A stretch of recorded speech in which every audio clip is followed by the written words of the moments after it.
Looking for a good book about writing style? Well, here's one.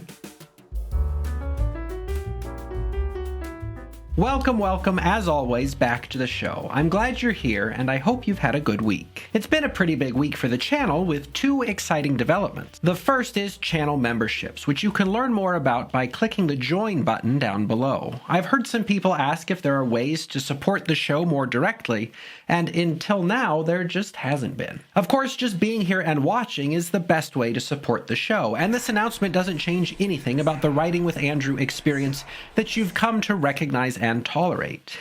Regular videos will continue just the same, but if you do decide to join, you'll receive some additional perks as my way of saying thanks, because it really does mean a lot. The second big announcement, though, is the new Writing with Andrew Discord server. It's been running for about a week, and I can't tell you how delightful it's been to see and participate in the discussions that we're having there, so I hope that you'll stop by.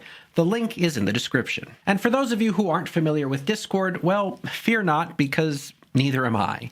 It's really just a place for the community to chat. You can talk about writing, you can share your work and get feedback from other members of the community. There's even a corner for teachers to share their cool writing activities. I'm learning how to do it all with the help of some very knowledgeable moderators, so there are and probably will be some wrinkles to iron out over the foreseeable future, but I think that's really just all the more reason to join in on the fun. Truly, I can't speak highly enough of those of you who are already there. I've been impressed by the thoughtful and supportive ways that you talk about each other's work. I've always thought it would be cool for people to have a place where they could share their writing and get helpful feedback, and you're making that a reality. Sure, I can set up the platform, but you're making it a great place to hang out. So don't be shy, whether you're a member, subscriber, or just a writer who's passing through, the Writing with Andrew Discord is the place for you. But anyway, I suppose we should get to the real reason that we're here.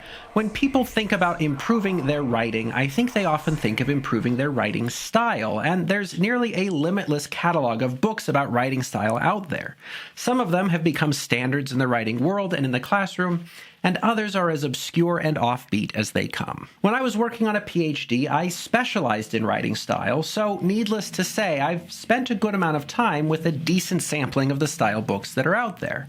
And there's one that I keep coming back to, Nora Bacon's The Well-Crafted Sentence, A Writer's Guide to Style. If I had to pick just one book to recommend, it would probably be this one. So I thought I'd give you a brief review of the book today and tell you what I like about it. Of course, I'll hurry to add that nobody's asked me to do this. I'm just sharing my opinion because you might find it helpful. So right at the beginning, I'll say that when I started working on this video, I learned that this book is in its third edition. I'm working with the second, but you know how these things go.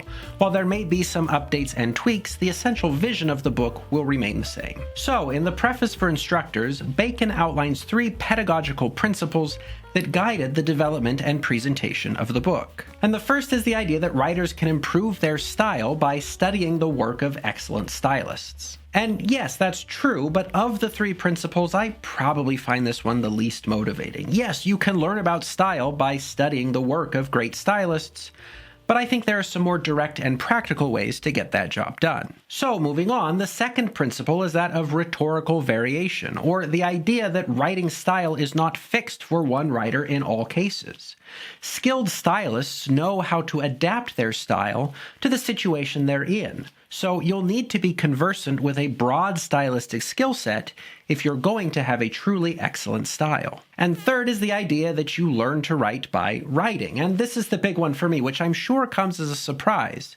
Yes, you can learn about writing by observing other people's work, but you'll learn a whole lot faster and more effectively when you start writing yourself and try things out. Really, the goal is to cultivate your own style, not to parrot someone else's. And how are you ever going to discover your style if you never give yourself a chance to develop one through practice? Well, that's right, you're not. So this book opens with a clear vision for developing your own style. Observe the greats, learn a wide range of techniques, and get good at them through practice. What I value most in this approach is the way that it avoids the kind of mysticism that sometimes gets attached to discussions of style.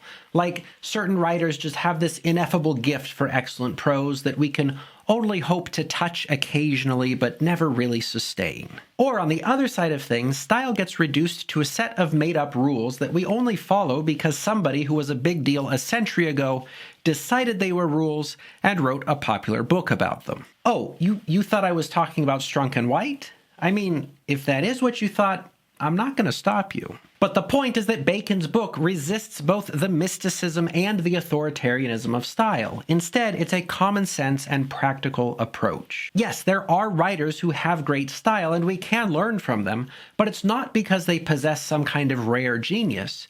Instead, they just know a range of techniques and how to use them. And that's all you need to do too. Style is a skill, not a gift from the gods. So Bacon's alignment with that approach is something that I find appealing and awfully useful.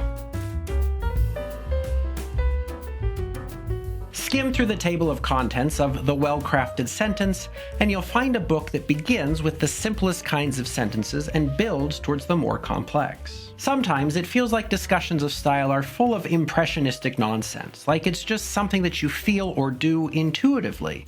And sure, as you get better, it does become more intuitive, but just waiting for that intuition to kick in isn't the most practical way to learn. So, while many shy away from discussions of English grammar, either because teaching grammar isn't in fashion or because, let's be honest, many writers and teachers don't actually know grammar that well, Bacon instead chooses to ground her discussion in the nuts and bolts of language. So we begin with a basic understanding of clauses and the relationship between subjects and verbs, and then move on to coordination and various layers of modification to build sentences with more complexity and variety. I find this approach useful because style is made of sentences. It's hard to have a good handle on your style if you don't have a good handle on the sentence. Yes, you could hope that you're writing with good parallel structure by the feel of things, or you could just learn how clauses work and know that you're writing with good parallel structure every time. Importantly, though, this is not just a grammar book. For example, the 4th chapter talks about coordination and parallelism, but it doesn't just teach you the grammar of coordination. Instead, it puts everything in a rhetorical context, explaining how coordination and parallelism work in order to create stylistically interesting series, pairs, and echo effects, among other things. That is, it's a book that will teach you the technical grammar that you need to build sentences intentionally, and it will give you an understanding of the rhetorical effects of those choices so that you can know why you would build those sentences that way in the first place. By doing that, Bacon avoids the trap of reducing style to grammar or usage. Instead, she presents both together, the grammatical technicalities and their stylistic effects, to show you what's actually going on in the language and what it communicates to your readers. So it's not an editor's game of right and wrong. Instead, it's a rhetorical game of working with the language to achieve particular effects. In other words, this book walks the middle way between useless impressionistic gestures on the one hand and tiresome grammatical edicts on the other. Instead, it's a book that's set up to teach you the various linguistic tools at your disposal and the various rhetorical effects you can achieve by using them. But of course, it's not just a list of techniques or explanations of style. It is, after all, a textbook, so it comes complete with exercises and activities that will help you to develop your skills both in analyzing other writers' style and trying things out for yourself. And again, that comes back to the vision of the book. You learn by doing. So it's not just going to give you information and then leave you to figure out what to do with it. Instead, it will teach you some principles and then give you structured ways to start trying them out. And that's helpful if for no other reason than that it's a place to start. So if you're looking for a book that will help you to improve your writing style in a practical and accessible way, I would recommend Nora Bacon's The Well-Crafted Sentence. It's a text that grounds style in the structure of language, so it doesn't shy away from grammatical terminology, but it also gives you an opportunity to learn the terms and forms of language through a reasonable progression. The book also includes sample texts from prominent prose stylists, but it avoids telling you what you should do with your style. Instead, it shows you what's possible with the language and illustrates the effects that other writers have achieved with those techniques. And maybe its greatest strength is that it's not just telling you about style, but teaching you, and it comes complete with useful explanations and helpful exercises to help you implement new stylistic skills in your own writing. So, if that's the kind of thing that's interesting to you, I think you might enjoy this book. And again, it's not because anyone has asked me to or is incentivizing me to tell you about it. It's just because there's a whole wide world of writing books out there that can be difficult to navigate, and I think this is a pretty good place to start. And with that, I'll leave you to it until we meet again next week, or better yet, maybe I'll see you sometime during the week on the new Discord server. Either way, take good care, and I'll look forward to seeing you again.